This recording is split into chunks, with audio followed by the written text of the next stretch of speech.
기독교인이 아니라도 상담에 관심이 있으면 들어봄직한 최요연의 성경 말씀 나눔 시작하겠습니다. 오늘 5월 18일 부활절 제5주 주일을 위한 말씀으로 요한복음 13장 31절부터 32절 말씀을 가지고 역설적인 영광이라는 제목으로 말씀을 드리겠습니다. 심리 주제로 역설과 양가 감정에 대해서 이야기를 해보겠습니다. 상담 중에는 역설적인 표현을 내담자가 쓰기도 하죠. 최근에 있었던 많은 불행한 일들을 언급하면서 그래서 저는 행복합니다 라고 표현하면 역설적인 표현이지 사실은 매우 불행하다는 것을 강조하는 셈이 됩니다. 또 최근에 굉장히 심적으로 복잡하고 불안정할 때 그런 이야기를 하면서 그래서 저는 요즘 편안합니다 라고 말을 할 때도 역설적인 표현이라고 이해할 수 있겠습니다. 역설은 모순과 비논리적인, 불합리적인 표현을 쓰므로 자신이 어떤 부분을 힘주어 주장하고픈 의도를 담은 강조라고 볼 수 있는데요. 문학 표현 중에는 이런 역설적인 표현으로 모순어법이 많이 등장합니다. 작은 거인, 소리 없는 아우성, 눈뜬 장님과 같이 앞뒤가 모순되거나 불합리하게 보이긴 하지만 어느 한쪽을 강조하려는 특성이죠. 양가 감정은 양쪽이 균등하게 팽배하게 같은 에너지를 가지고 있을 때 양가 감정이라는 표현을 쓰니까 실제로 행복하기도 하면서 불행하기도 할 때면 양가 감정이라고 할 수 있겠지만 표현만 행복하다고 할 뿐이지 불행하다고 하면 그것은 역설이라 하겠습니다. 그런데 이런 개념적인 설명으로는 쉽게 이해가 되지만 어느 누가 표현을 쓸 때 저 표현은 역설적인 표현인지 양가감정적인 표현인지 함축적으로 간단히 언급할 때는 구분하기가 쉽지가 않죠. 그래서 누군가가 어떤 표현을 쓰면 그 표현이 어떤 것을 의도하는지는 아무래도 이야기를 더 길게 하도록 시켜서 이야기를 좀 더 분명하게 나올 수 있게 해줘야만 가능할 것이겠습니다. 오늘 요한복음 13장에는 이런 역설적인 표현으로 영광이라는 단어가 나옵니다. 31절에 지금 인자가 영광을 받았다 언급하고 있습니다. 그런데 32절에 보면 하나님께서 인자에게 영광을 곧 주실 것이다 라고 미래형으로 언급을 하고 있어요. 바로 한 절 차이인데 앞에선 이미 받은 것으로 묘사한 반면 후절에서는 영광을 이제 받을 것이다 언급을 한단 말이죠. 그러면 후자는 하나님께서 주시는 건데 전자는 지금 영광을 받은 건 하나님께서 주신 게 아닌가? 그러면 그 영광은 누가 준 것인가? 이런 생각을 하게 되죠. 그런 입장으로 생각을 해보니까 앞서서의 영광은 컨텍스트, 상황이 여러 대상들이 자신에게 영광을 주었다라고 말하는 것으로 보입니다. 진정한 영광은 하나님께서 곧 주시겠지만 그 영광의 서막이 되는 영광은 이미 나에게 주어졌다 언급을 한 것으로 보여지는데 이 언급이 역설로 보입니다. 후자의 하나님께서 주시는 영광은 진정한 영광일진 몰라도 지금 인자가 받은 영광은 영광이라기보다는 오히려 그 반대의 부분이 더 분명해지는 상황을 정황으로 경험하고 있기 때문입니다. 그가 받았다 언급을 할 때의 역설적인 영광을 저는 5가지로 나누어서 정리해 볼 수 있었습니다. 먼저 첫 번째의 영광은 압박의 영광입니다. 이미 기득권을 가진 대제사장과 사두개인과 바리새인과 기타 여러 종교 지도자들에 의해서 벌어진 압박이고 본인들의 의사와 반대되는 길을 걷고 있는 예수를 처단하고자 하는 압박이었습니다. 두 번째 영광은 사람들, 군중에서 비롯되는 영광인데 이 군중은 어느 때는 예수를 칭송하고 따라다니지만 그들이 추구하는 예수에 대한 기대는 자신의 개인적인 그리고 정치적인 메시아에 대한 염원을 투영하는 것에 불과한 것이었습니다.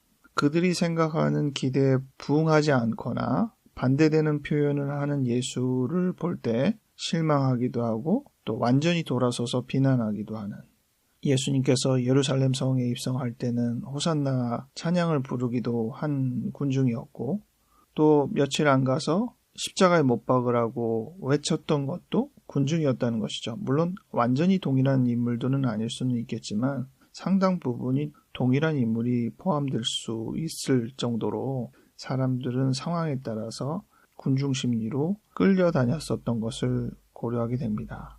이런 면에서 예수님은 군중의 비난의 영광을 받으신 셈이죠. 또 세 번째로는 제자들에게 받은 건데 특별히 가룟 유다에게서 분명하게 드러난 것이죠. 바로 배반의 영광입니다. 오늘 본문 구성 자체가 예수님께서 잡히시기 전날 밤에 제자들과 함께 모여있는 자리에서 가룟 유다에게 네가 원하는 것을 하라 하시고 가룟 유다가 떠났을 때 그 다음에 하신 말씀이거든요. 그럴 때 영광을 받았다는 표현에는 나는 이제 배반당했다는 표현이 담겨 있는 것이기 때문에 매우 역설적인 표현이 됩니다. 자신과 3년을 동고동락하면서 어떻게 보면 나 자신보다 더 많이 나를 알 수 있는 그 제자가 등을 돌리는 상황, 이 부분을 경험할 때 그동안 노력하면서 쌓아 올린 하나님 나라를 위한 목표와 노력이 헛된 것이었나 심각하게 갈등할 수 있을 정도로 이 배반의 영향력은 클 것입니다. 네 번째의 역설적인 영광은 하나님께서 제공하신 것으로 보입니다. 하나님께서 영광을 주실 것이라는 그 영광과는 좀 다른 것인데요. 하나님의 침묵에 의한 영광이라고 하겠습니다. 방관이라는 단어는 좀 어울리진 않지만 예수님께서 최종적으로 십자가에 못 박히셔서 하는 말씀처럼 하나님 어찌하여 나를 버리십니까? 라고 하시기도 하고 또 전날 기도하시면서 이 잔을 내게서 떠나가게 해주십시오. 하지만 내 원대로 마옵시고 아버지의 원대로 하옵소서 라고 기도하실 때 하나님은 이렇다 저렇다 어떠한 반응도 하지 않으셨다는 것입니다.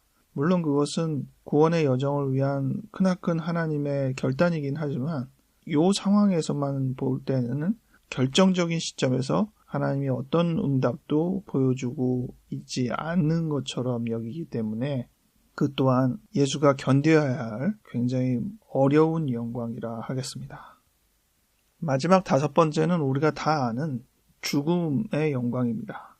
이 영광이라는 표현이 본인이 죽음을 맞이하게 된다는 것을 암시하고 있기 때문입니다. 이 죽음의 영광을 고려할 때는 오늘 13장 본문보다는 앞에 있는 12장 본문이 훨씬 더 많은 것들을 전달해서 같이 살펴보려고 합니다.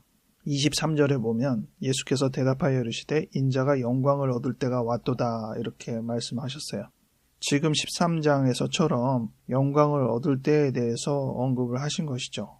막상 그렇게 읽고 보니까 12장 이 순간부터 영광이라는 단어가 꽤 많이 언급이 나오더라고요. 그래서 요한복음 후반부에 언급된 영광에 대한 의미를 살펴보는 것도 꽤 도움이 되는 성경 연구겠다 생각이 들었어요. 아무튼 지금 예수께서 영광을 얻을 때가 왔도다 하면서 바로 뒤어 이어지는 말씀이 24절이 내가 진실로 진실로 너희에게 이르노니 한 알의 밀이 땅에 떨어져 죽지 아니하면 한 알 그대로 있고 죽으면 많은 열매를 맺느니라 말씀하셨습니다. 이것이 죽음에 대한 가장 대표적인 역설이긴 하죠. 많은 열매를 얻기 위하여 죽어야 한다는 것이잖아요. 죽음의 번성이라는 대표적인 역설을 보여주고 있습니다.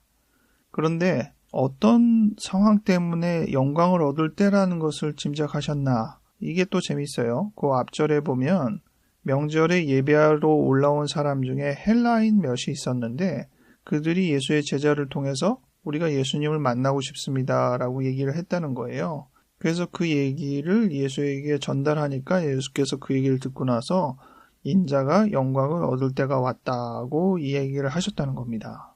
1차적으로야 이 유대인의 구원을 위한 여정으로서 예수의 죽음이 클라이막스로 계획되어 있는 부분이라 하겠지만 예수님께서는 그의 죽음의 시점을 생각할 때 헬라인, 즉 유대인을 넘어선 하나님 나라의 확장의 시점에서 이제 때가 왔다 여겼다는 것이죠. 오늘 주일성서 다른 본문을 보면 베드로가 고넬료의 집에서 이방인에게 전도를 하고, 그래서 예수의 도가 유대인에게만 한정되는 것이 아니라 이방인에게도 구원의 역사가 된다는 것을 본인도 경험하고, 그들의 일행과 함께 하는 자리에서 그것들이 또 전달되는 것을 기록하고 있는데, 이와 마찬가지로 역설이죠. 죽음은 확장을 보여준다는 것입니다. 예수님은 지금 영광을 얻는다고 하면서 인간적으로 보면 정말 경험할 수 있는 모든 절망과 고통은 다 경험하고 계시는 거예요. 그 상황을 영광이라고 표현하는 것도 역설이고, 그런데 그 영광의 절정인 죽음이 인간을 해방시키시고 구원시키시고 또 하나님의 나라를 확정하는 출발이 된다는 점에서 이 씨앗의 비유만큼이나 매우 역설적이라 하겠습니다. 단순하게 생각할 때야 우리가 우리의 스스로의 개인적인 의지를 꺾을 때 비로소 일이 잘 풀린다, 이런 정도로 포장되는 많은 상황들을 경험하니까 그 정도면 좋겠는데, 지금의 본문의 예나 여러 상황들은 그렇게 단순한 정도가 아니라 정말 모든 것을 다 내건 사생결단의 시점을 의미하기도 하니까 그렇게 쉽게 대입할 수는 없겠습니다. 어쨌든 우리가 이 역설 안에서 배울 점이 많은 것 같아요. 그리고 이 역설이 있을 때 또한 희망도 있지 않나 싶습니다. 지금 예수님께서 영광을 받았다고 하는 이 상황을 내가 정말 절망의 구렁텅이에 빠졌다라고 얘기하는 것보다 훨씬 더 의미 있게 들리기도 하고, 또 동시에 그 절망을 승화하고 벗어날 수 있는 희망을 주는 용어이기도 하니까요.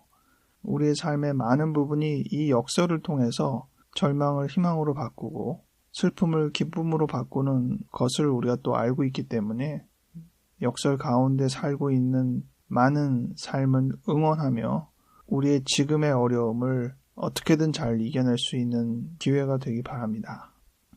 기도하겠습니다. 하나님, 여러 가지 어려운 상황 속에서 역설적인 표현을 하고 있는 우리 자신을 살펴봅니다.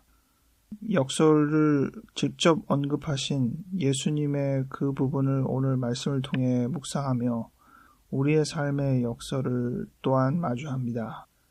역설 가운데에서도 우리로 하여금 희망을 잃지 않고 하나님의 나라의 확장에 대해서도 생각할 수 있는 기회를 우리에게 허락하여 주시옵소서. 슬픔에 매몰되지 않고 절망에 파묻히지 않고 우리의 삶을 계속 이어갈 수 있는 우리들이 될 수 있도록 인도하여 주시옵소서. 삶의 모순과 역설에 힘들어하고 있는 주변을 살펴볼 수 있는 관심도 우리에게 허락하여 주시옵소서. 모든 여정을 주님께 맡기나이다. 감사드리옵고 예수님 이름으로 기도하였습니다. 아멘.